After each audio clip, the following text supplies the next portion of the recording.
Bismillahirrahmanirrahim. Assalamualaikum warahmatullahi wabarakatuh.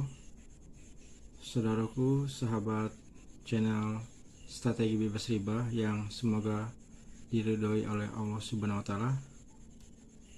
Pada video kali ini kita langsung mencoba cara praktis atau mempraktekkan metode strategi bebas riba dengan langkah-langkah yang semoga insya Allah teman-teman bisa konsisten terapkan dan semoga secara bertahap mulai menunjukkan progres perkembangan dalam pelunasan hutangnya. Pertama, langkah ke-1 yaitu kita melakukan detok utang riba pribadi, sebagaimana misalnya kita minum vitamin atau herbal tertentu yang akan mendetok penyakit-penyakit kita, obat maupun herbal tersebut. Nah, dalam langkah pertama ini kita mendetok utang pribadi kita. Teman-teman bisa siapkan pulpen atau spidol, ya, pulpen atau spidol. Yang kedua, 3 lembar kertas, bisa kertas buku biasa atau kertas HPS putih. Saya sarankan kertas HPS putih seperti ini ya, karena nanti memudahkan kita untuk melakukan penempelan di dinding atau di lemari. Langkah ketiga, nanti kita buat judul di masing-masing lembar ini. Baik, lembar pertama teman-teman bisa tulis judul daftar utang. Lembar pertama diberi judul daftar utang ya. Silakan ditulis daftar utang, ditulis saja nomor 1 berapa. Misalnya kalau teman-teman punya utang KPR, sisanya berapa saat ini. Kemudian yang kedua, misalnya teman-teman punya kartu kredit, totalnya berapa, misalnya 4 kartu kredit, totalnya berapa. Ya, yang ketiga, misalnya teman-teman punya kredit sepeda motor atau mobil, teman-teman bisa tulis kredit motor atau kredit mobil, nilai sisanya saat ini berapa. Kemudian yang keempat, kalau misalnya kartu kredit beberapa, tulis kartu kredit 1, kartu kredit 2, kartu kredit 3, semua ditulis nilai masing-masing sisa pinjamannya atau sisa utangnya. Kemudian dicatat juga misalnya ada utang dengan keluarga, misalnya nomor 5 utang dengan keluarga.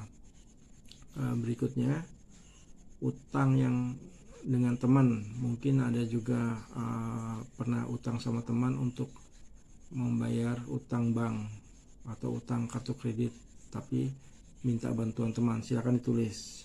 Yang ketujuh dan seterusnya silakan ditulis utang-utang yang lain, apa ada utang pegadaian atau utang jaminkan BPKB dan seterusnya. Teman-teman yang lebih mengetahui, kalau teman-teman ragu atau masih bimbang, silakan komen di komentar, di kolom komentar. Nanti insya Allah saya bantu untuk mendetok apakah itu termasuk utang atau tidak, baik yang jangka pendek, jangka panjang maupun juga yang harian atau mingguan. Yang kedua, teman-teman, lembar kedua ditulis seperti ini. Lembar kedua, sumber penghasilan ya. Lembar kedua, sumber penghasilan. Misalnya teman-teman suami istri, suami gaji, suami karyawan atau pegawai, suami berapa gajinya ditulis. Misalnya nomor 1 gaji suami 3 juta misalnya, teman-teman silakan tulis. Yang kedua, misalnya istri juga bekerja, karyawan, pegawai dan sebagainya, bisa ditulis gaji istri sekian, poin keduanya. Yang ketiga, bila suami punya bisnis sampingan, teman-teman bisa tulis di nomor 3-nya, bisnis sampingan suami penghasilannya berapa. Yang keempat, bisnis sampingan istri, bisa jadi istri walaupun bekerja juga punya bisnis sampingan, silakan ditulis berapa penghasilan dari bisnis sampingan istri. Dan seterusnya, misalnya di rumah ada warung, silakan ditulis warung gitu kan, disesuaikan dengan penghasilan teman-teman. Siapa tahu teman-teman punya rental mobil, rental sepeda motor, silakan ditulis yang menjadi sumber penghasilan. Kemudian di kertas yang ketiga, teman-teman buat lembar ketiga dengan judul rencana bisnis baru, ya, rencana bisnis baru.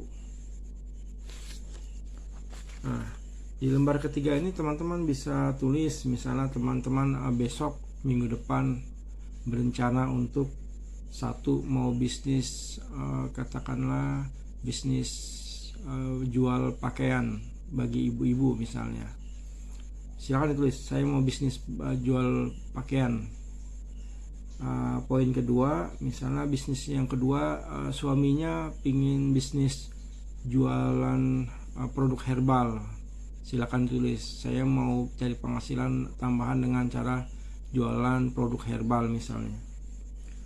Kemudian ada lagi bisnis yang lain yang mau direncanakan, misalnya bisnis apa ya kira-kira teman-teman yang sekiranya teman-teman terjangkau. Seperti yang saya awal cerita, bisa jadi mungkin teman-teman mau belajar jualan properti, itu bisnis juga teman-teman, karena menghasilkan income, pendapatan. Mau jualan properti katakanlah seperti itu. Nah, tapi teman-teman jangan lupa ketika menulis rencana bisnisnya, tetap di bawahnya ditulis misalnya bisnis pakaian. Nanti silakan ditulis di bawahnya butuh modal berapa, ya. Jadi silakan ditulis bisnis pakaian membutuhkan modal misalnya 1 juta atau 2 juta. Kemudian dari rencana itu katakanlah misalnya 1 juta dapat 10 lembar, berarti 100.000 selembar modalnya. Kalau dijual nanti 1 lembarnya misalnya 130.000, maka potensi keuntungannya dari 10 lembar pakaian itu 30.000 kali 10 lembar 300.000. Nah, ditulis di situ potensi keuntungan per bulan, katakanlah anggap saja 10 lembar itu lakunya sebulan 300.000. Nah, berarti teman-teman dari jual pakaian berpotensi menghasilkan penghasilan sebesar 300.000 sebagai penghasilan tambahan. Atau kalau teman-teman optimis, misalnya 1 bulan 2 kali perputaran, berarti 10 lembar 2 kali perputaran, 10 lembar untungnya 300, 2 kali perputaran berarti 600.000. Nah, silakan ditulis 600.000 potensi margin keuntungan dari berjualan pakaian 2 kali perputaran dari modal 1 juta tadi. Seterusnya, misalnya bisnis produk herbal mau butuh 2 juta, 1 juta, 500.000 atau 3 juta. Nah, tapi tetap diingat nanti bisnisnya modalnya berapa, kemudian tetap ditulis potensi keuntungannya.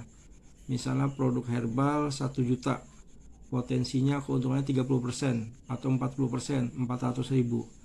Maka produk herbal yang seharga total 1 juta nanti memperoleh margin 40% misalnya 400.000. Kalau 2 kali perputaran atau 3 kali perputaran misalnya 400.000 kali 3 1.200.000. Nah, ini teman-teman masukkan ke income potensi margin. Seterusnya ya, mau dua punya 2 bisnis, mau 3 bisnis, 4 bisnis, ditulis proyeksinya, ditulis rencananya dengan proyeksi potensi keuntungannya berapa. Kalau misalnya tadi mau jualan properti 1 unit rumah, kalau terjual misalnya dapat 10 juta atau 5 juta atau 2,5 juta, silakan ditulis ya. Itu silakan teman-teman kerjakan terlebih dahulu. Nanti kita melangkah kepada video selanjutnya.